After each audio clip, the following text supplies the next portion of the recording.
There's a gospel artist who is currently trying to inspire young people to make the right choices by using the power of film with the release of his debut short film, Live It Up, a dramatization of a track of the same name featured on his current album, 7 Even.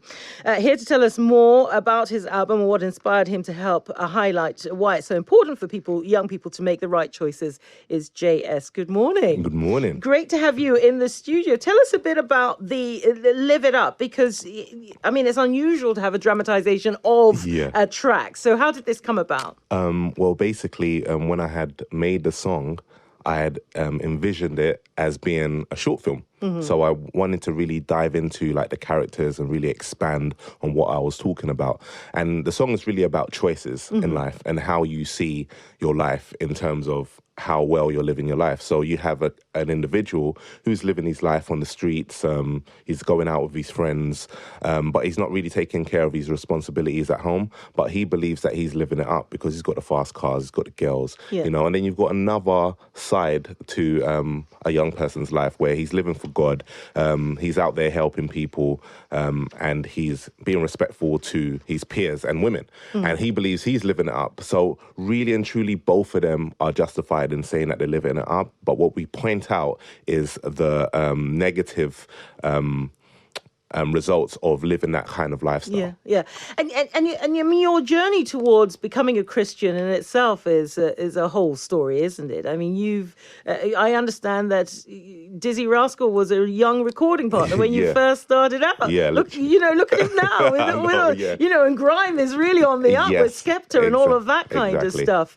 But what was your story? How did you? Were you always in church, or? No, I actually started off doing, hip hop. Yeah. But then I delved into grime because that was the only way I was able to get on radio. Yeah. So I was on Rinse FM early, and I was on Mystic FM. And I started writing grime lyrics and everything only to get on radio. However, I had a shift in my, in my walk of life in 2005, where I became a Christian. And so the content of my music had to change because I wasn't living that lifestyle anymore. So, yeah, that's how I started this journey. And how difficult is it? I mean, you've had, in a short amount of time, really, you've had a real success. I mean, you were nominated for a MOBO, you were nominated for a Stellar Award, you were nominated for a Dove Award. I mean, these are quite high, awards to be nominated for. I mean, it must be quite nice to be recognized for the work that you're doing, but also for the inspiration that presumably you're bringing to lots of young people. What's been the feedback for you? Definitely. I mean, it's been really good. I think even when I got nominated for a MOBO award, I was like totally shocked because obviously I've grown up watching the MOBOs on TV, and to be actually recognized and then to see my video being played as a nominee, I was really excited. What category was that? Best Gospel Act. So same thing with the Dove Awards. It's a really prestige award show in America. It was held at the Fox Theatre in Atlanta. And so I saw all of my, favorite gospel artists out there, Mary, etc. So it was really good, and the feedback that we got in London was, wow, Jay, God is taking you places, look at where you are now, etc. And then you can just kind of just see that and be appreciative. What's it like, though, saying that you are a gospel artist? Because, I mean, obviously there's a difference between, if you're a grime artist or an R&B artist, they go, oh, yeah, we understand where you're coming from. In this day and age, being a gospel artist, what kind of pressures does it bring? Well, because, you see, my peers are, the Wretch 32s, Skepta, Wiley.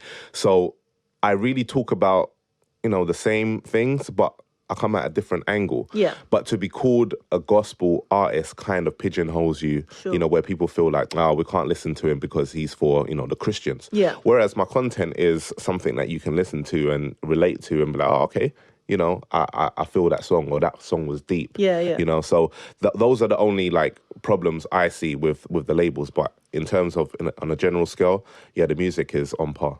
Because that's the thing, though, because if they, everybody seems to like to put people in boxes. So the challenge is they'll go, oh, right, here's what, Jay talks about, so he's a gospel artist. Does that sometimes rankle? Yeah. I mean, it's annoying sometimes because certain things I can't really well, not that I can't speak about, but people would not expect me to dive into those sort of issues because they've pigeonholed me so much that, okay, the gospel artist can only talk about these sort of things. You know, whereas, you know, it's music. You know, at the end of the day, you're painting a picture and you're trying to like tell a story. And so every story may have a moral to it. And I like to put morals in my stories. So I like to talk about everything that we experience in life.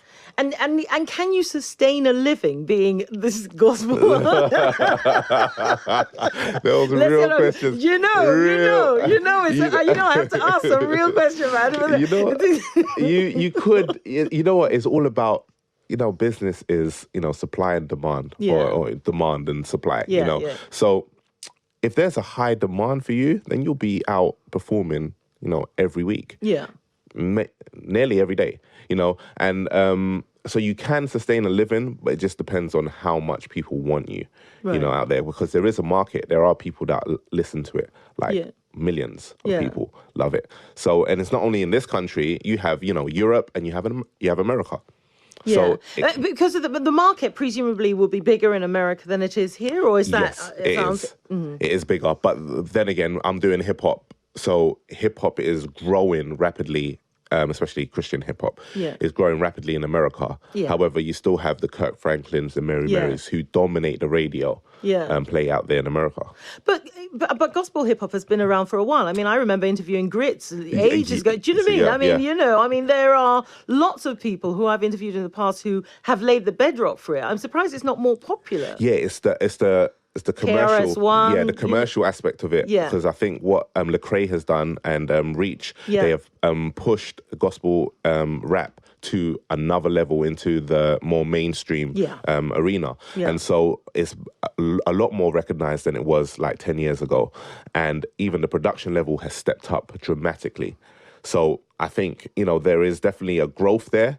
And something that we can definitely expand into and, you know, see how we can fit in. Because then again, there's still politics with radio in America, with hip hop, because it's shunned away. It's like, oh, that's worldly music. You know, we've got our traditional sound, the choirs and everything. So there are those battles within that industry to say, you know what, our music is legit. It's reaching the youth. The people love it. It's got the message, you know, play our music. Now, sadly, we don't have your track. We don't have the track. We don't have the album. Nobody sent us anything. So, but you're in the studio. Can you give us a few bars at least? So at least we can go, we heard JayEss. Come on, man. I've got something from Live It Up. So it's like... Waiter, he screams to buy some more liquor to drink. He's thinking to sink. A pretty ting to his left blink. He gives her a wink. He's got a fine girl at home. But right now he's staring at her, trying to find him a bone. Oh, his boy's egging him on. He's like, bridging this on. He thinks because he's strapped up, he won't make her a mom. But he's deceiving himself. He came only for a drink. Now he's revealing his belt. He's about to go deep. She can see him swim. He's like, babes, what's your BB pin? Drunk out of his melon. Blurred vision with a Stevie grin. Mean mugging his boys clubbing on a sleazy ting. This is his idea of living large. Women and cars. Bragged he handled more bras than Ann Summers. Top scholar. He's been swimming with sharks, but how's he to know when he lives in the dark? In his heart, he says... Whoa, and there's the cliffhanger right there. Listen, thank you ever so much for coming in. I presume you're on all the normal sites, websites and things like that. Instagram, Snapchat, Facebook is all JayEss online. So that's JayEss online. Thank you ever so much for joining us this morning. Really lovely to meet you. JayEss in the studio talking about his music and his work. I've been doing this for a while, man. Like my faith got 100,000 miles in. Ain't nothing changed, my motive been the same. So when I pull up, you better open up the gates, cause you know I'm going in.